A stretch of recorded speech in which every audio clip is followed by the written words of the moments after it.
are chiming in. That is wonderful. So what we're going to do, we are going to go on ahead and begin the meeting. Everybody, I hope, got an agenda.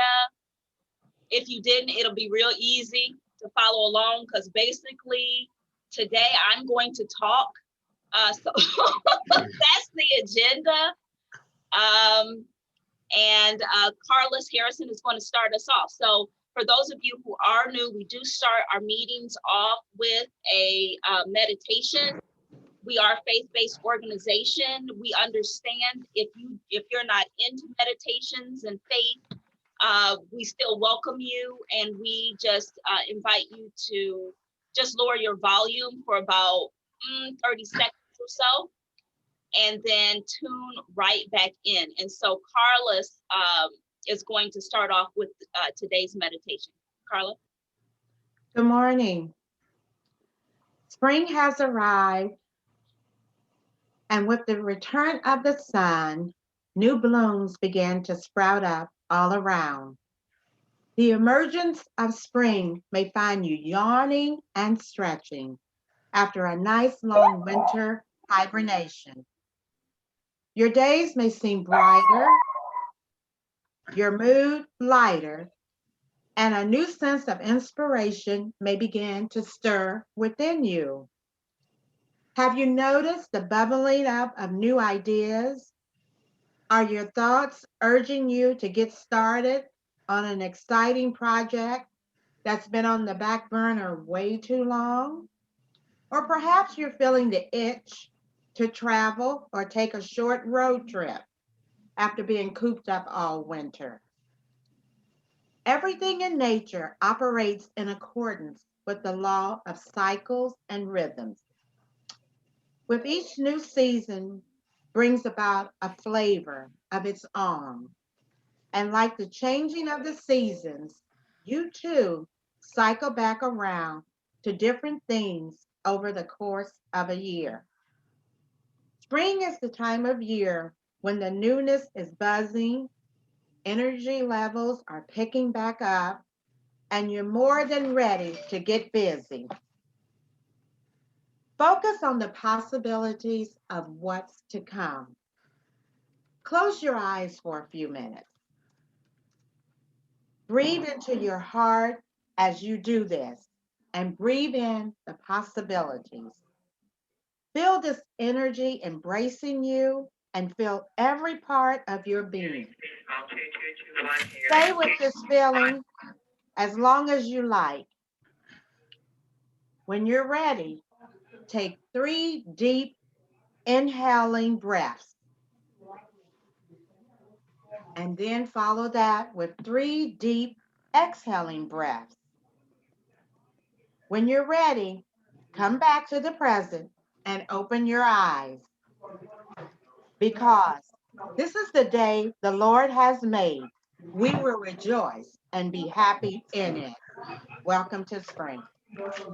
Thank you. Thank you, Carla. That was lovely. I hope we all engaged in that, taking a breath and being open to the newness of spring and the new ideas that come our way when we avail ourselves to those. It looks like I said we have some new folks with us today. So if you are new, if you could introduce yourself to the coalition, or if this is maybe your second time and I just don't remember your face. Yeah, my name is John Garner. I work for Brightpoint. I think Joellen usually was representing Brightpoint, but I am taking over another coordinator enrollment specialist position. So I will also be joining this meeting monthly. Thank you, John. Welcome to the Allen County Health Equity Coalition meeting. We appreciate you. Who else? Morning, my name is Chotu. I'm working for the Catholic Charities Refugee Resettlement Department. I think usually Nathan representing in this meeting. Thank you so much. Good morning. Thank you, Cho too. We appreciate your presence. You're Anyone welcome. else? My name is Justin Tobias. I'm from the Northeast Indiana Area Health Education Center. And this is the second meeting I've been to. So I was at the last one, but I don't know if everybody knows me. Thank you. Thank you, Justin. I remember you. And my name is Karen Bender. I'm also with the Refugee Resettlement Department at Catholic Charities. Wonderful. Welcome, Karen. Anyone else? Hi, Diana Jackson Davis here. Good to see everyone. Thank you, Diane. We can't see you though, you know that. What? You can't see me? No, you don't have your video on. Hang on. Hang on. Okay. I'm off and on because I have little people running. Hang on. Oh, okay. I was just teasing because you said good to see you. Hey, Good to see you. there Hi, you are. Diana. Hi. We know Diana. Okay. Anyone else want to introduce yourselves today? Okay. Well, if the rest of you are good to go and regulars, then we will go on ahead and get started. I wanted to share with you today some of the information from a project that we did. So how many of you are familiar with Vaccine Registration Week, which happened about a week ago? Okay, so some of you are aware. Okay, I got a thumbs up from Dr. Kane. Okay, so some of you are aware. Well, let me just talk to you a little bit about that. I thought what we did was an interesting kind of study for our local community and to find out where people are with regard to vaccinations and the COVID-19 situation that our whole country and actually the world is going through right now. And so let's take a look at what we found with Vaccine Registration Week. And for those of you who are not familiar, I will talk a little bit more about what that is. Let me see if I can share my screen. Okay.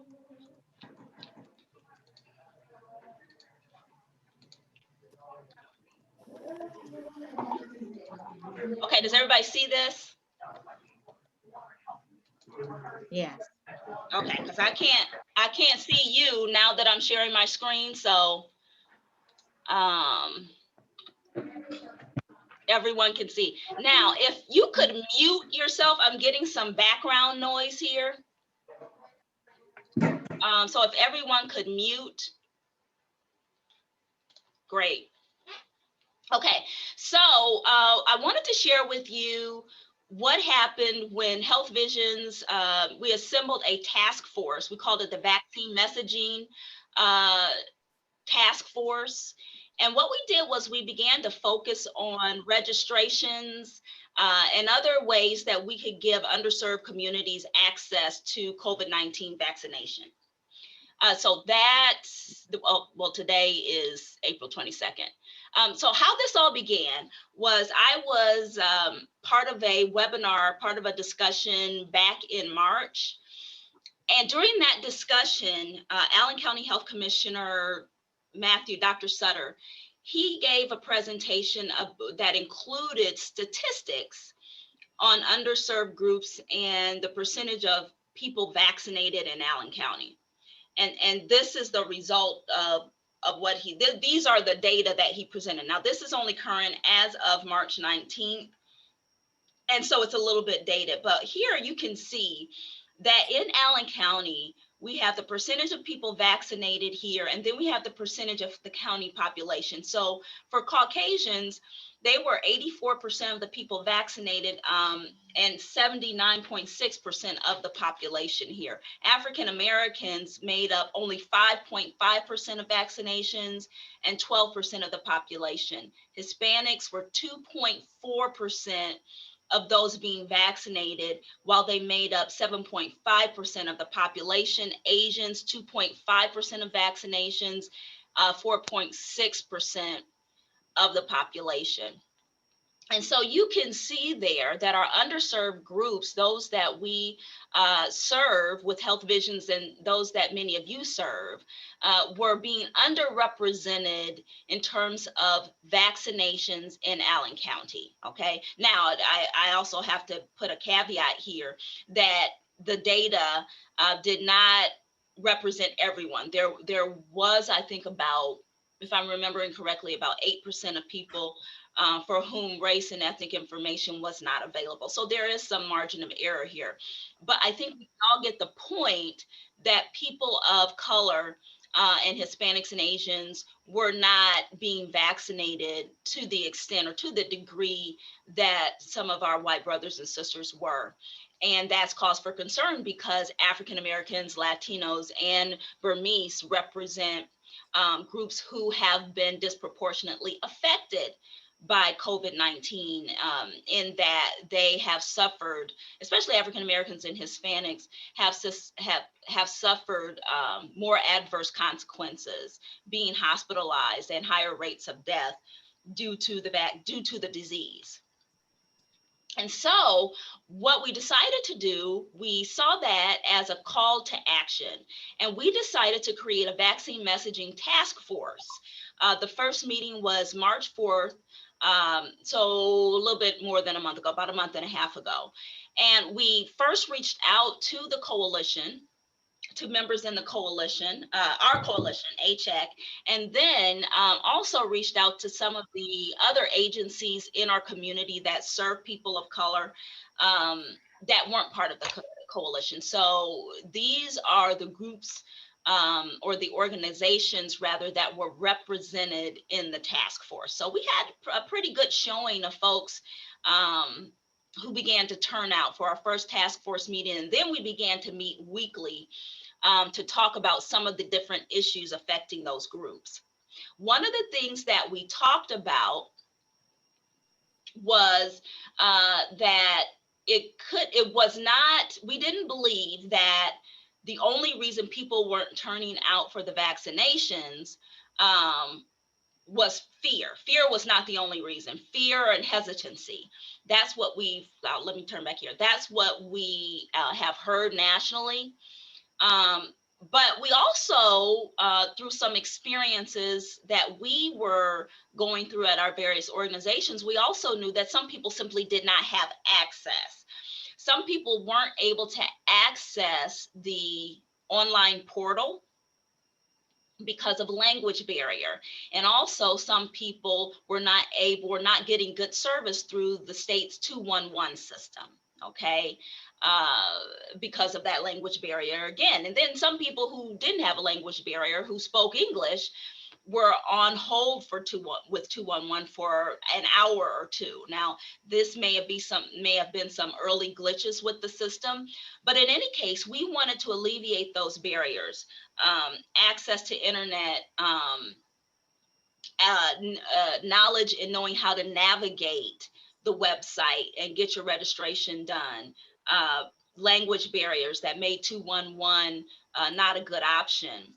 Transportation. So CTN, Community Transportation Network, came in and began to offer free rides to people who needed transportation to and from their vaccination appointments. So we wanted to get the word out that, we could help with some of these access barriers. And also there was misinformation. We had heard a lot of myths, people, unaware of that they could get the vaccination even if they didn't have insurance, those types of things. Some people talking about in terms of myths, they felt like a tracker was inside the vaccine and the government would be able to track them and things like that.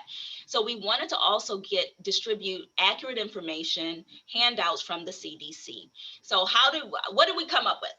We came up with this idea to create a vaccination registration week. And so what we did was we designated April 10th through the 17th to be Vaccine Registration Week. That wasn't a national thing. It's just something that we made up, okay?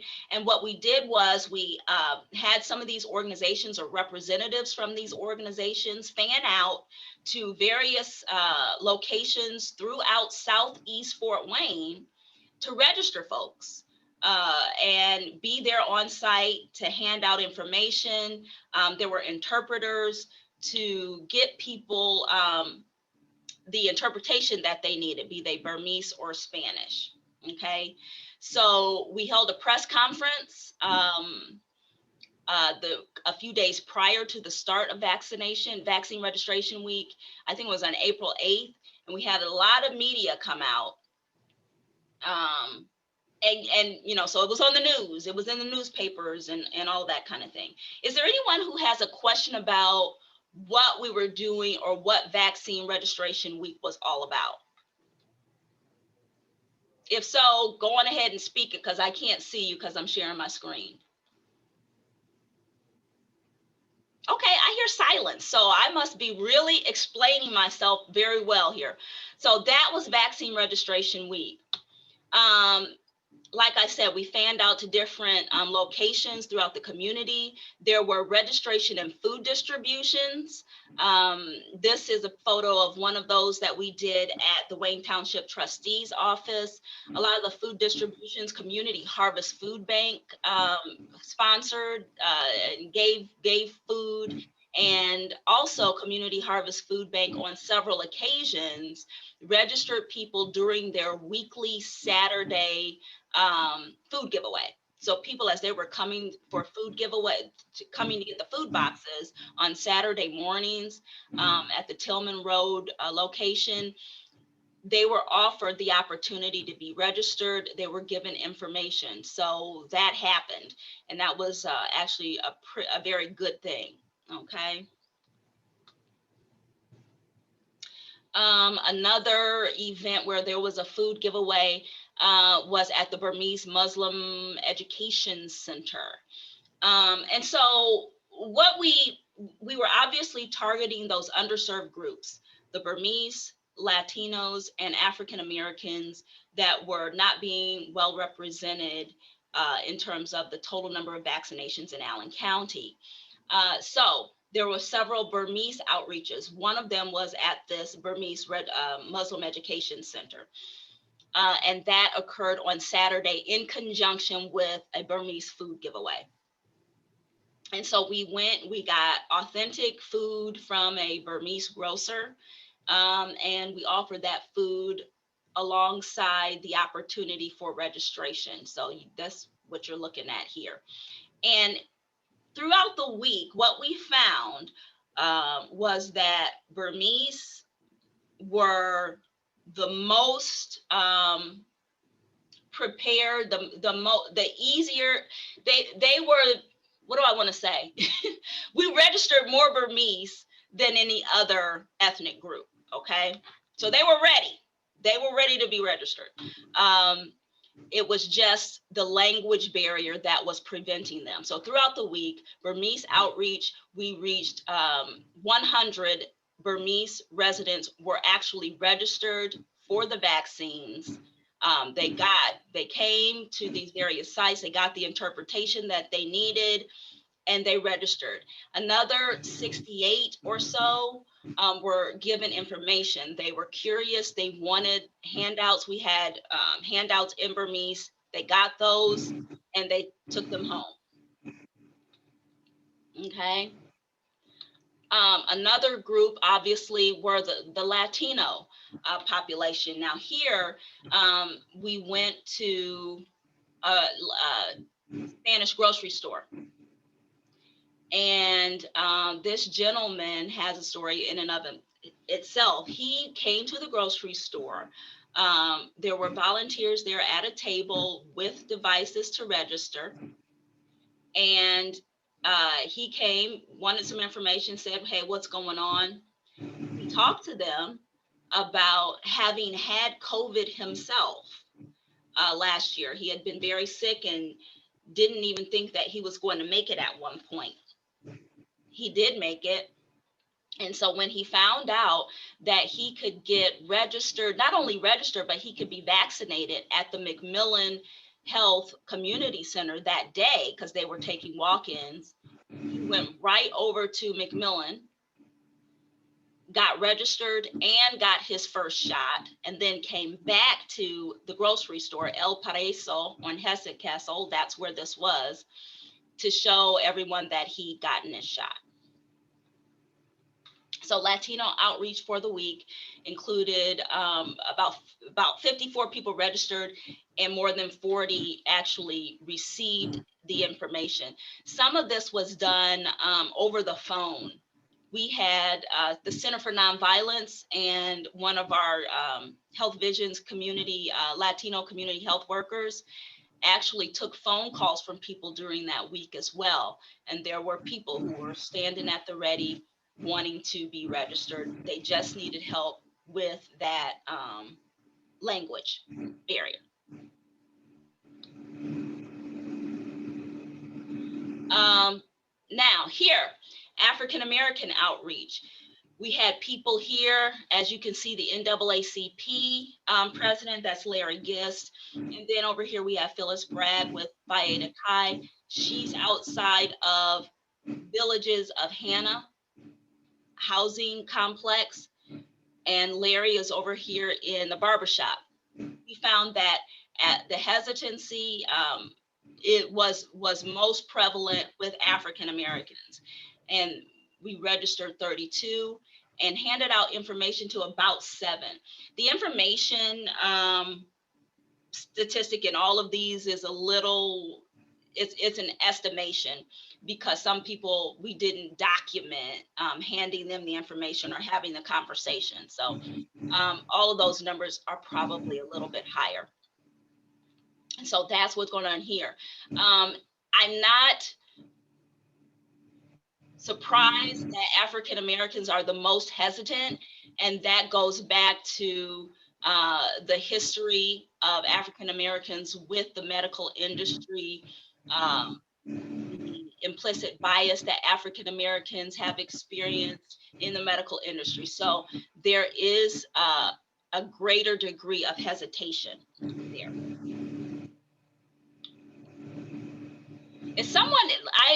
If everyone could please mute. I'm hearing something that sounds a little weird, like someone's breathing or water is running. But if everyone could please mute, that would be great.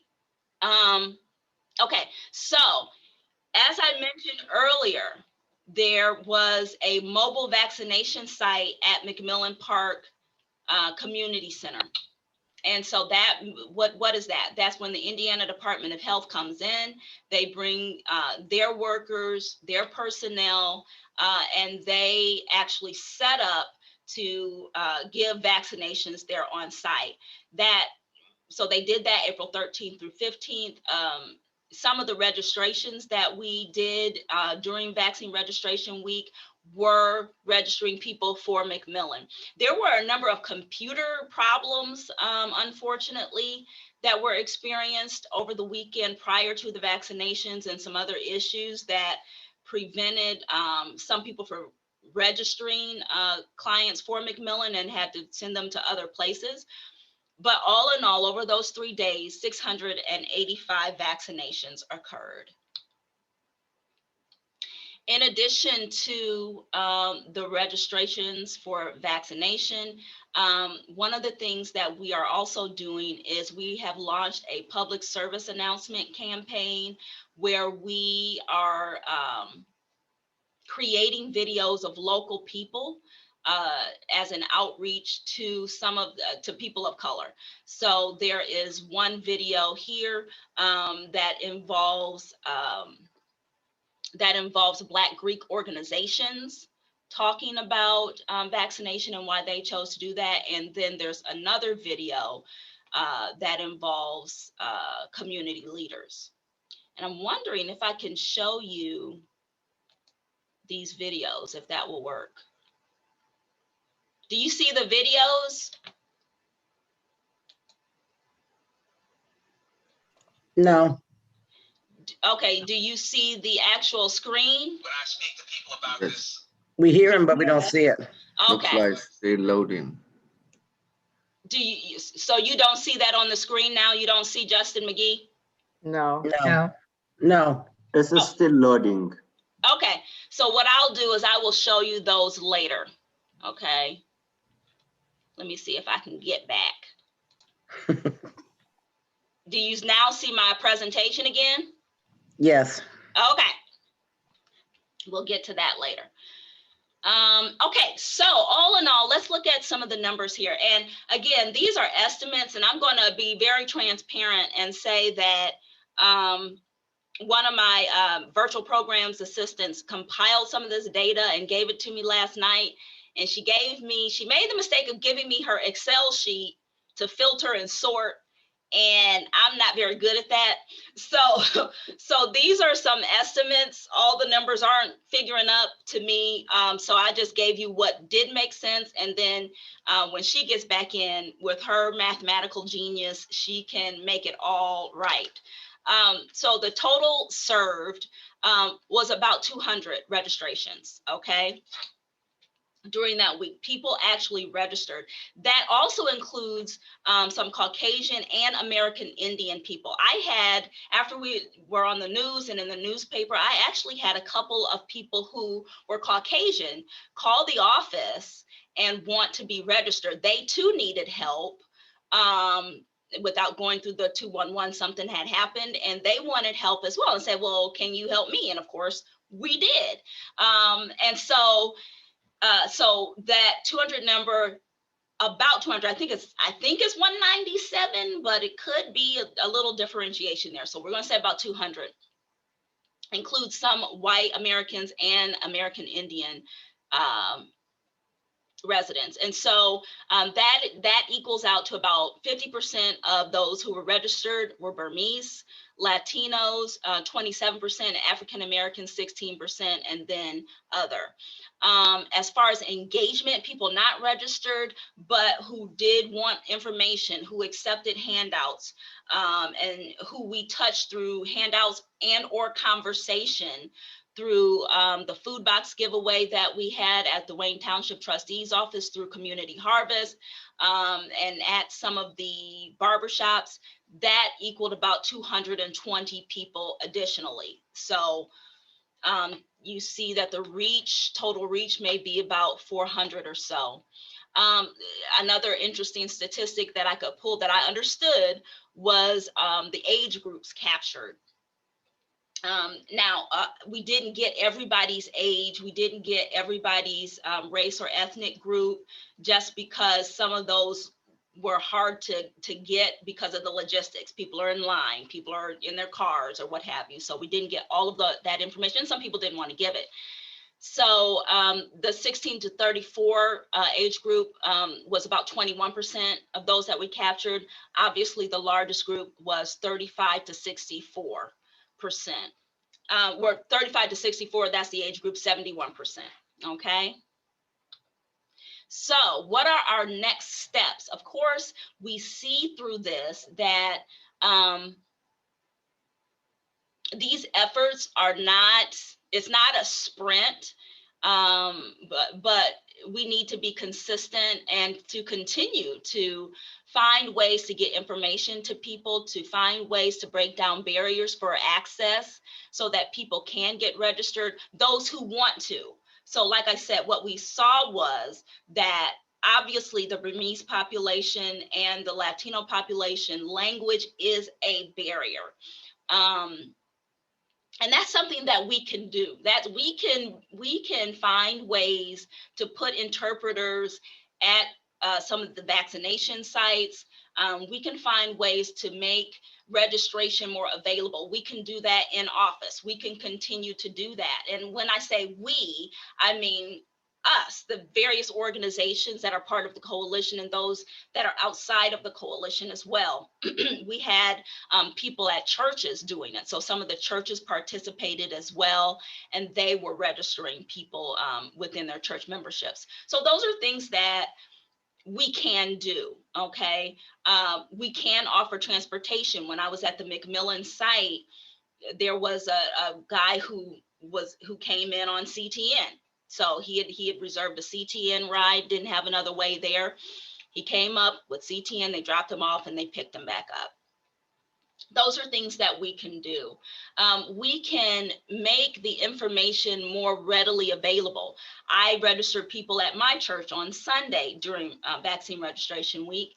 And there were a couple of people who came up and said, you know, Sharon, I wasn't going to do this. But when you started talking about it, because I gave an announcement during the service, you know, that kind of spurred me to do it. Or I was putting it off. And so we can make those things more readily available. We can make registration readily available. We can keep it in the forefront of people's minds and give them information. We don't want to condemn people or coerce people if they don't want to do it. Like I said, especially with the African American population, there are some real reasons why the hesitancy exists. And those reasons have to do with, you know, a history of malpractice. And so we want to, you know, respect that and gently give the information that people need, accurate information, so that they can make informed decisions. Okay. One thing that I was surprised about was some of you may think that the idea about being tracked is ludicrous, but that came up on a number of occasions in barber shops, various places where people did think it was true that the government had something in those doses of vaccine that could track them later on.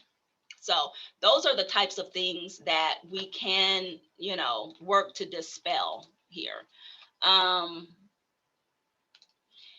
so we're going to continue to find ways to register people at local events and various sites. There is another vaccination site. Why do I keep doing that? There's another vaccination that's coming up at the Fort Wayne Urban League, May 25th through the 29th. And of course, this is in addition to all of the other opportunities that are already out there at the Coliseum, at retail outlets that are offering these shots. But the state is doing another mobile vaccination at the Urban League at the end of May. We're going to try to get some a table set up at Food Truck Mondays. That is an event that occurs at New Covenant Worship Center on Mondays that involves food trucks and various activities. We can continue to do some food distribution. HealthVisions is partnering again with Wayne Township for another food distribution and clothing drive, I believe, in May. And at that event, we hope to also register people for vaccination. Also, in addition to that, a couple of weeks before the Urban League site, we will be at another Spanish grocery store. And in the midst of all of this, several people are doing some Spanish Facebook Live events where they are doing like 15-minute shorts, Q&A segments on channels that Spanish residents frequent. And that, I believe, is Fernando with El Mexicano, Palermo Galindo with the city of Fort Wayne, and our own HealthVisions community health worker, Gabby Lemos, is part of that. So those are some of the things that we are doing. I want to encourage you and your organization to get involved if you are not, to get involved in some of these things that are these efforts that are going on. Again, this is not or was not a scientific study. This is something that we did. I think some of the findings are interesting with regard to the response that we received in Allen County. And I want to open up the floor to see what you all have to say. What are your observations? Do you have any questions? And what are some ideas that you might have in terms of going forward? Okay, Sharon, I think a more effective way for the Burmese population, I think they have all different kind of religions like Christian, Muslim, Islamics, and then also Buddhist. So I think for the Buddhist population, you should contact with the temple from the Tikeda Road. they can do the registration, helping out to get the more population get vaccinated. Say that again. We should connect with who? The temple is located in the Decatur Road, Okay. the Buddhist temple. Oh, the Buddhist temple. Okay. Yes. Okay. And if you could put that information in the chat. Yeah. I don't have right now with the information. Okay. I don't have the address. Maybe if I get your email address or something, I can send it to you. And also the MICC, the Christian, the temple, the church located in the Coldwater. Also, they have a lot of population, Chin population also. So you can contact them and then to get the more, vaccinated registration. Now, Cho-Tu, I know that Catholic Charities was doing a lot of this already, right? Yes, we did. Karen might talking about that. We did outreach for the registration. Is about over 180 clients. We already got the registration, and then some are already vaccinated for the first shot. Maybe Karen can talk about that. She knows better than me about that situation. Karen, you're muted. Sorry. We registered about 180 people, probably over now because we did some more today. And we've been transporting and interpreting for people who needed the transportation interpretation. Some people have been taking themselves, but if we register them, then we're calling a couple days ahead of time to make sure that they're okay with transportation interpretation. So we've done quite a few. So, I mean, we don't need to duplicate or reinvent the wheel. And from what I saw, like on television, you guys were doing a really great job of reaching out to the Burmese population, right? Yeah, but I mean, what Cho-Tu's saying is true. Is like the MICC is on the north side. So for the people who are already, they're connected with that church, they may be more likely to go there. We did 3 outreach events, but it's a large population, so it doesn't hurt to Okay. spread out. Okay. To have like different people going at that at various angles. So have you all not been to the MICC? No, we took our mobile unit out. So we went to 3 apartment complexes. Right. I saw you guys at Autumn Woods and things like that. Mm-hmm. So maybe it's a matter of working together. This is something that we're all trying to work together to do. And if Catholic Charities is doing a lot with the Burmese population, we're certainly willing, some of the organizations may certainly be willing to augment that. But like I said, it really seemed like a matter to us of just getting out there and having access. Is that what you're finding, Karen and Cho-Tu, that if you make the resources available so that they can register, that Burmese are willing to do so? Yes. Yeah. Yes. Yeah. They're willing and ready to get vaccinated. And so this is something, like I said, it's just, we just have to make the resources available for them. Okay. Any other observations, questions? Sharon, I heard that some of the workplace like Sweetwater or somewhere Sweetwater, they do the vaccination for their employees. Do you get count for those people? I don't know how they connect with the health department or something. I know that a number of private employers are doing that now. That has nothing to do with us.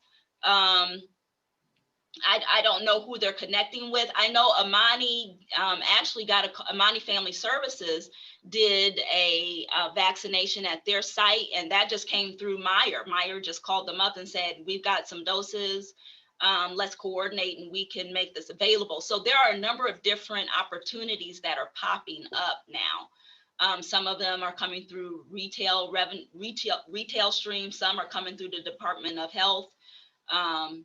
Yeah.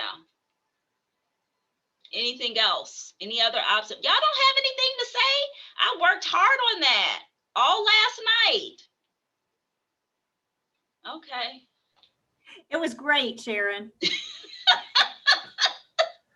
You rocked You it. did a great job. I don't get Great job, Sharon. Okay, I'm getting some pats on the back now. But no, like I said, not a scientific experiment. I just thought it was interesting. Any ideas on how we can continue to permeate or reach the African American population?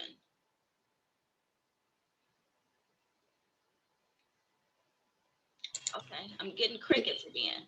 Is it possible, or maybe I've just missed something, to have all of, because usually the sites that I see, unless they're sent out in your newsletter, Sharon, unless they're listed there, I really only see them to be able to share on our, like at Shepherd's Hand, on our different platforms on Facebook and things. Is there, beyond the newsletter, is there a place that already exists that lists all these different locations and dates? I'm just thinking in the interest of those of us who try to share this stuff around, and we all have kind of different circles that we run in, and yet they overlap. So Well, just wondering if that's those place? sites and locations and events took place during Vaccine Registration Week. I'm not sure if you were here at the beginning of the presentation.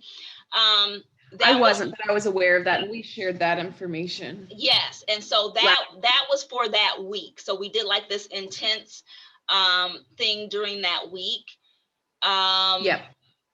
And so those aren't necessarily happening right now. So there were, you know, Right. yeah, there were churches and things that did those for that week. Mm-hmm. And we're trying to see if some of those efforts would continue. Okay. Okay. So if that is the case, then would that be listed on like the HealthVisions website or Facebook, kind of in one place, like beyond vaccine? The locations for the Vaccine Registration Week were on our website. And Okay. so if we have some of those that come up, that pop up, we will definitely list those again. We can make that happen. We can put those on our website and send the link. Okay, so I've got some things here in the chat. Trying to see is there anything that anyone wanted to bring out. Tuesdays and Thursdays in May, full conference information available. Kidani, what is the conference that you're talking about? So you can hear me okay? Yes. So Purdue Extension, about 9 counties in Northeast Indiana, we are doing grand rounds that would have continuing education credit as well on different topics for healthcare professionals. They don't have to a need for CEU, but anyone can attend. So I shared the flyer there. It is in May on different topics. I know there is someone from Ball State University. We are also coordinating with them. Justin, if you are still on, you can also maybe share, but please provide the flyer. We have it on our website. We did a press release, and we are getting a lot of people, showing interest, but the registration will end on April 30. So we just have one more week. So please share. Thank you. Okay. And I'm sorry, Kidani, I think I missed it. What is the conference about? It's for healthcare professionals. It's a ground round for healthcare professionals. Okay. Yes. Anything else about vaccination?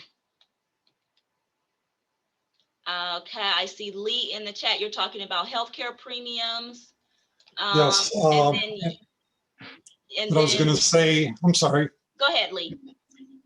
What I was going to say was, as of April 1st, the American Rescue Package is saving people in the marketplace up to 50%, actually sometimes 60% off of their premiums by raising the tax credits that are available to them. Okay, all right, so you've got that information in there. Okay, so we're done talking about vaccinations. Sharon, I had a quick question. Sharon, I had a What? quick question. Yes, Justin? I had a question on the vaccinations. Yeah. Are we concerned at all because this is a 2-dose type of situation where we're getting them registered, getting that first dose? Do we have a concern about getting that second dose and making sure they have access to that? You know, trying to figure out how to schedule that. Do we have ideas of what we could do to help with that? When they get the first dose, they are scheduled on site for the second dose. And so at this site, at McMillan, for instance, I know that they were able to ask, I think they were able to ask about the need for transportation and that kind of thing. So they were automatically scheduled for the second dose and should have their time. There's a reminder that the state sends out to them about the second dose. So they should have that information. One of the things that like I was saying, CTN did provide free transportation. And so that was one of the handouts and the information that was distributed. And are you still with us, Ann from CTN? Yeah, I'm here. Did you know, do you have any idea as to whether or not people took advantage of the transportation, the free transportation? People have been calling us, but we're not getting much use of the Uber transportation. So if you know anyone who needs a ride, that Uber program, and then they get a voucher for both trips. So, they get their vaccine and then they get a voucher for the next one, for their second. So yeah, promote that, because it's for anybody. It's not just our normal seniors and people with disabilities. It's anybody. Do you find that people are finding it difficult to navigate the Uber registration tool? I haven't heard that. I know that one of our schedulers the other day did it with the person, they called here and he got on and he got it scheduled with the person on the phone. Okay. All right. So all of that being said, one of the things that I wanted to lead with that is because these types of things with Vaccine Registration Week, all of us coming together, doing something about an immediate problem, that's the issue, or an immediate issue, I should say. That's what we want to do as a coalition, okay? We want to be able to address issues that involve health for underserved populations. So like I said, I did reach out to some of the members of the coalition in developing the task force, and then branched out to some of the organizations that aren't traditionally involved, like the NAACP, like the United Pastors Groups, so that we could represent some of those different groups and reach out to those and reach out to them where they are. But I would like to do more of that moving forward with the Allen County Health Equity Coalition. And so I want you to be mindful of that as we move forward, because I would like us to be an action coalition. I want us to do things. I want us to bring awareness, insight to the larger community about what is happening in Fort Wayne. One of our goals, of course, is to educate one another about various organizations that are in the community and some of the services that are provided, and to help one another promote those services. I do think we also have a mandate to help improve the health of our community as a group. And there's power and there's strength in a coalition when we all come together and do things. We can kind of see from a broader perspective what's going on. We can come up with ideas together. We can push legislation, or we can try to do so. For instance, Nancy Kripe, Tobacco Free Allen County, they've been trying to push this cigarette tax for a couple of years now, and that was just kind of thrown out the window during this past legislative session. And so there is no cigarette tax, right, Nancy? There's no additional one. We do have a cigarette tax in Indiana. It's 99.5 cents. It's one of the lowest in the country. So we have a low one. We're trying to get them to raise it. They did, however, the piece of good news, they did pass a e-cigarette tax. So now we have an e-cigarette tax, which we did not have before.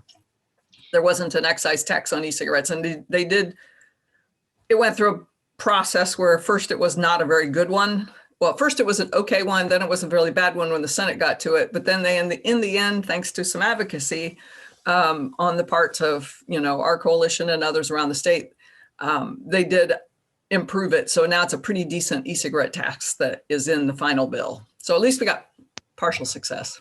I think that these are issues because big tobacco, or do they call it big tobacco anymore? But yeah, they do. Okay, they actually target underserved communities with their marketing efforts. It's not just a passive thing that, you know, people smoke, want to smoke, go to smoke. No, there are actual marketing efforts targeting underserved communities and young people in those communities to start smoking that lead to cigarette smoking. And that leads, of course, to the deterioration of health in our community. So these are issues that we can all know about as a coalition, that we can come together to combat as a coalition. So that being said, we want you all to be members of the coalition, and we want to, you know, kind of spread the love, so to speak, and get more members of our coalition. So this is coalition membership time. And so we are going to be sending out some information about coalition membership.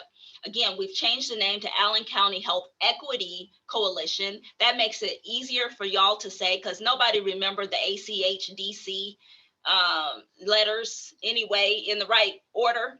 But we did it not just to change the letters, but because we wanted to be more up to date and in tune with the terminology that is being used now, and that is equity. Carla, can you talk about the membership appeal that we're going to send out to them later? Yes, I'm sorry, I was on me. Yes, we have a potential partners letter that will be included with your membership packet, along with the participant benefits, the meeting dates, and also the actual membership form. Now, the deadline for completing the membership form is May 14th. And also this year, we're adding a new t-shirt option. And so we'll need your t-shirt size too. And it's 1 per member. And basically the membership amounts haven't changed, but Sharon will talk a little bit more about that. Okay, so why are we having a t-shirt? Are we just having it to have a t-shirt? No. We are giving you a t-shirt and it's going to have our new ACHEC logo, because when we do come together, and we will, just like we did for Vaccine Registration Week, you can put your ACHEC t-shirt on, okay? And this brings, this shines a light on us as a community focusing on health, okay? As a community focusing on the health of underserved people. And so that's what we want to do. It's not all about HealthVisions, not all about Sharon. This is about our community coming together. Yay, yeah, okay, I'm getting some thumbs up. Wonderful. So you're going to get, okay, I've got a hand clap. Okay. So you're going to get a t-shirt it's 1 t-shirt per organization. Your membership will pay for 2 people, however, if you were an organization to participate in our meetings. We're going to have some in-person meetings. We've been doing the virtual meetings, okay? We're going to continue doing the virtual meetings for affiliates, people who don't pay. But we are going to have some members only in-person meetings later on this year, because some people we're going to be vaccinated, hopefully. And we're going to be able to do that. We're still going to practice some safety measures, however. And so we're going to be able to do that. You'll have some networking opportunities. And then we will have some special workshops and presentations at those members only gatherings. We will continue to have the virtual monthly meetings like this for anyone, and we will continue to send those out. We will continue to have the newsletter. But if you're a member, you're going to be able to come to the in-person only meetings. You're going to get the t-shirt. And you are also going to be able to get a discount for our first conference. Uh-oh. So, okay, I got a little excitement. I said conference. Next year, 2022, we will host a health equity conference in Allen County. Okay, again, shining a light on health equity issues in our community. It's not all about the physical health, but there are social determinants of health that affect people's ability to be healthy. Okay, so we're gonna have that in 2022. If you're a member, you can get a discount on it. So anyway, Paula and Carla's gonna send out all this information. I know y'all are just gonna gobble it up. You're gonna read my full letter. It's kind of long, but it'll be interesting. Just like the newsletter. Any questions? I can't see you if you have a question. Okay. Nobody has any questions? All right. So we're going to send that out by email. Carla, we sending that out by email, right? Yes, yes. We're going to send that out by email. Look in your inboxes later on today. It should be there, and you will be able to sign up and send us your membership fee. Okay. All right. What else are we looking at in terms of news?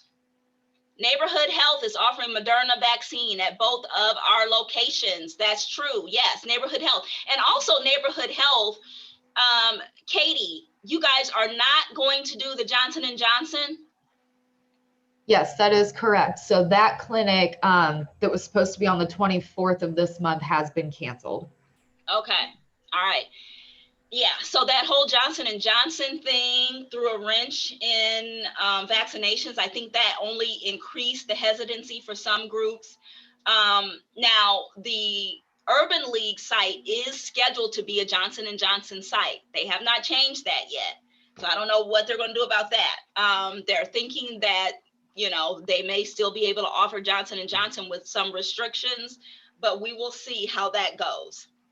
Okay. BrightPoint is still seeing clients in person and via phone regarding health insurance.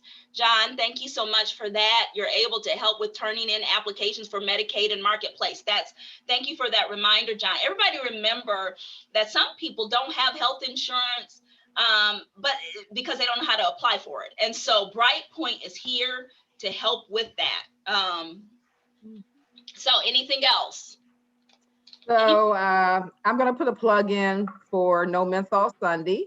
Every year, the Center for Black Health and Equity has an event called No Menthol Sunday, where we shine a light on the use of menthol cigarettes in the Black community. And so some of your churches have been involved in the past. So I'll be contacting you, if I haven't already, to get you involved in No Menthol Sunday, which is May the 16th this year.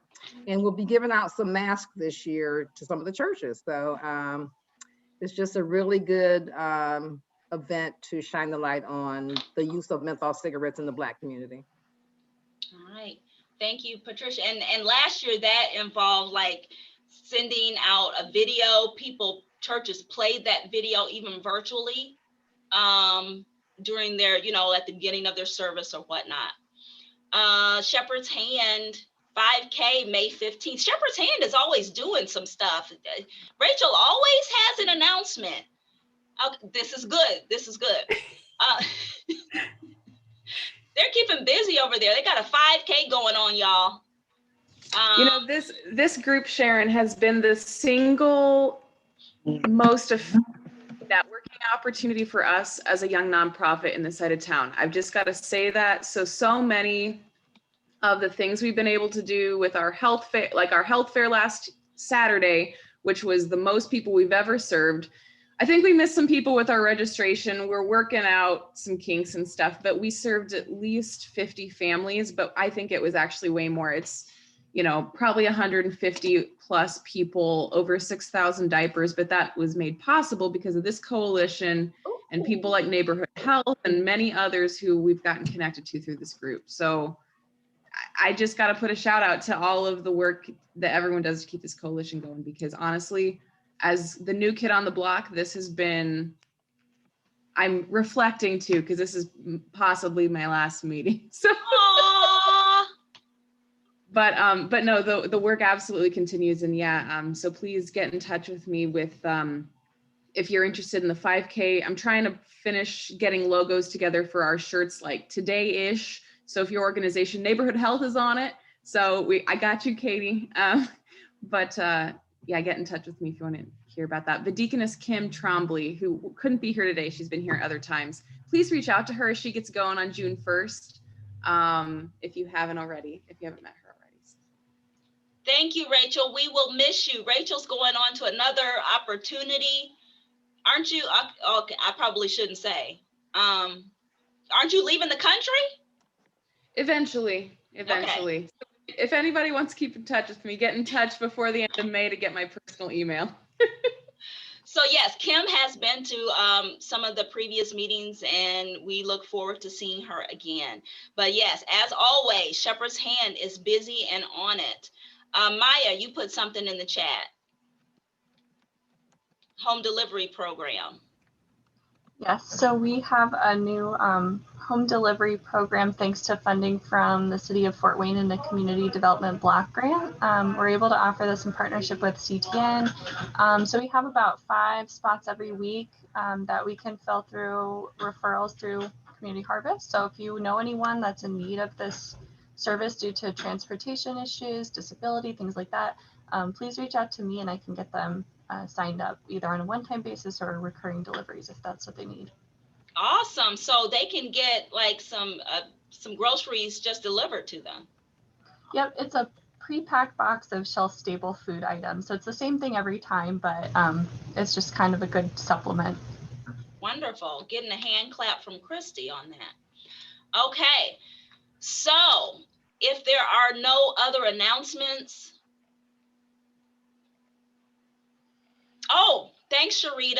We're HealthVisions Midwest, our overarching organization, is launching an online community health worker training program. So we are training CHWs. You know, at HealthVisions, we use the CHW model for service throughout the community. So if you have people that you want trained to be CHWs, to better connect with the community, and serve your organization, that is coming up. It's found on the website, hvusa.org. Anything else?